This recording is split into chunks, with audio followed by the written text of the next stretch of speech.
Eu vou conversar aqui no estúdio com a doutora Maria Clara Carvalho, neurologista. Vem para cá, doutora Maria Clara, que vai explicar para a gente os benefícios dos medicamentos. Tudo bom? Tudo bom, muito prazer. Tudo bom com a senhora? Tudo bem. Você é novinha, mas fique mais... Tudo bem? Fique à vontade. Bem-vinda, bem-vinda. Me diga, antes de tudo, como é que a senhora vê essa lei, né, que sanciona o uso, a distribuição de cannabis no Sistema Único de Saúde? Sim. Desde o ano passado, né, já estávamos na expectativa da liberação dessa lei e quando foi sancionada, aí a população já fez o favor de transmitir nas redes sociais, de colocar nas reportagens, na televisão, no jornal, então não teve como não saber. Certo.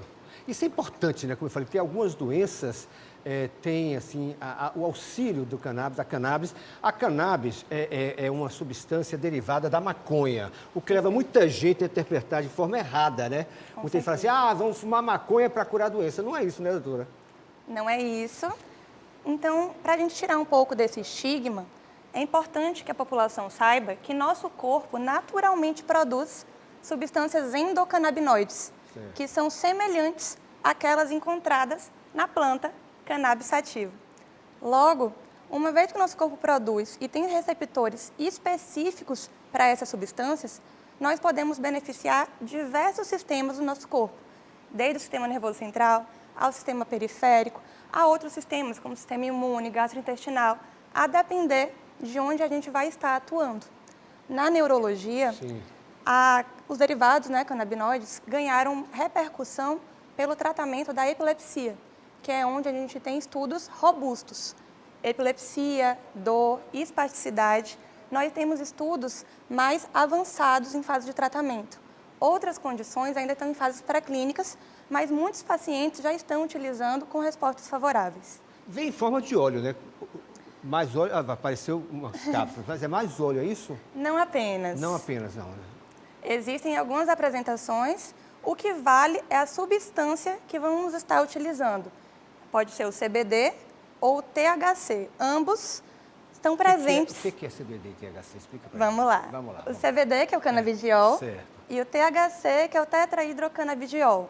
O THC está mais associado àquelas reações psicoativas, às alucinações, em outras palavras, o barato. Aí é maconha mesmo, aí é o chamado Justamente. beck, como se fala popularmente, aí, Isso. é o THC.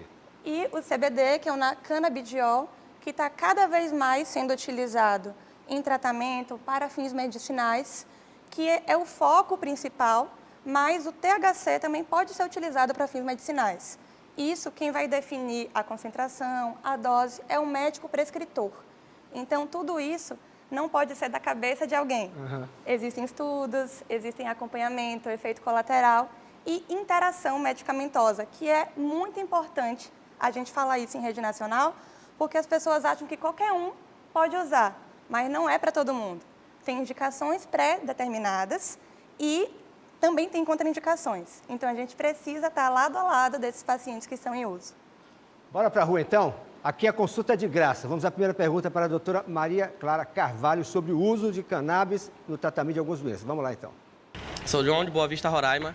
Eu queria saber qual as doenças que são tratadas com os remédios feitos com medicamento de cannabis. Vamos lá. A gente tem doenças que, como eu disse, já estão em fases mais avançadas de estudo.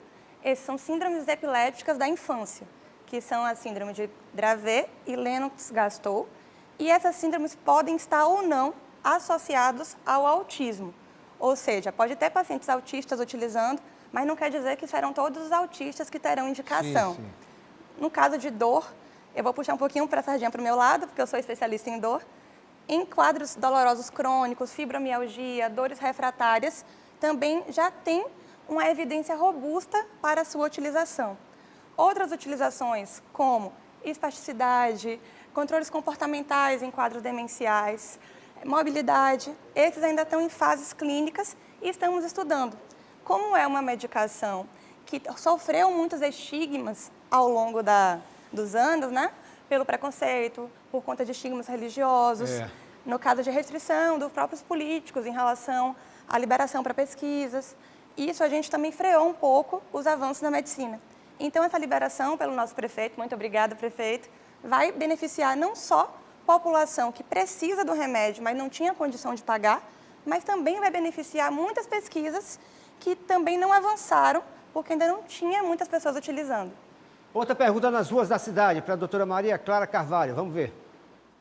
Bom dia, meu nome é Henrique. Eu gostaria de saber os benefícios do uso da medicação da cannabis. E aí eu emendo a pergunta, a cannabis serve também para insônia? Pronto. Como esses derivados canabinoides atuam em diversos sistemas do nosso corpo, ao atuar nesses transmissores, nesses receptores, acabam ativando a liberação de neurotransmissores e moduladores, tanto químicos quanto imunológicos.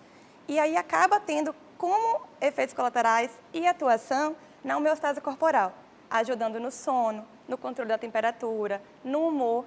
Então, às vezes, um paciente pode se beneficiar em diversas esferas, porque é uma medicação que atua em diversas partes do nosso corpo. Então, isso ajuda, inclusive, a reduzir a quantidade de medicação que aquele paciente utiliza. Então, digamos, a gente está falando de um idoso com um quadro demencial avançado, com espasticidade, com uma dificuldade para a mobilidade. Então, com essa medicação, a gente poderia estar ajudando no sono, na melhora da espasticidade, no quadro de dor que ele sente e naquele comportamento de agitação, por exemplo. Mas volto a dizer que não é para todo mundo. Precisa ter uma indicação, porque muitos pacientes podem ver essa liberação como uma fórmula mágica, como uma liberação para tudo, a solução para qualquer problema. E não é por aí. Mais uma pergunta das ruas, vamos ver. Bom dia, meu nome é Rejane, eu sou fisioterapeuta de Porto Alegre. Eu atendo muitos pacientes com fibromialgia. Gostaria de saber se é uma medicação que é boa para esse caso, e qual é a indicação, e se tem já casos que já foram resolvidos ou amenizados com a cannabis. Perfeito. É sim uma das indicações dos derivados canabinoides. A gente pode utilizar em casos dolorosos crônicos, refratários, a maioria das medicações. A fibromialgia, para quem não conhece, é uma síndrome justamente com essas características, onde o paciente tem dor crônica, tem transtorno de humor, tem transtorno do sono. Então, essa pode ser uma medicação que pode ajudar a tirar tantas outras. Mas isso, a gente tem que ter cautela, porque quando a gente fala de um paciente com fibromialgia, a gente fala de um paciente polimedicado. E a interação dessas medicações também tem riscos. Então, volto a falar a importância de procurar um especialista. E qualquer médico pode receitar? Desde que foi liberado pela Anvisa, sim, porque a gente tem autonomia. Ou seja, eu sou neurologista, sou responsável por várias doenças que estão lá na indicação de receber, mas médicos prescritores canabinoides já está sendo cada vez mais crescendo, assim, esse rótulo, esse nome, porque essas pessoas estão estudando sobre o assunto. Ou seja, o médico tem autonomia para prescrever, mas precisa estar ciente das indicações, dos efeitos colaterais e acompanhar esses pacientes e estar sempre estudando, porque é algo muito novo. Ou seja, a medicina está avançando e a gente está avançando junto com a medicina. Pois é, está tudo explicado. Não é nada, muita gente achando que é maconha, que não é científica. Cannabis é uma substância derivada da maconha. Não deixa de ser maconha, mas é outro tipo de... Concordo. Não é verdade? Com certeza. Obrigado Muito por ter vindo, tá? obrigada. Obrigado Um prazer. pelas elucidações, por responder também ao público que quer consulta fora de graça.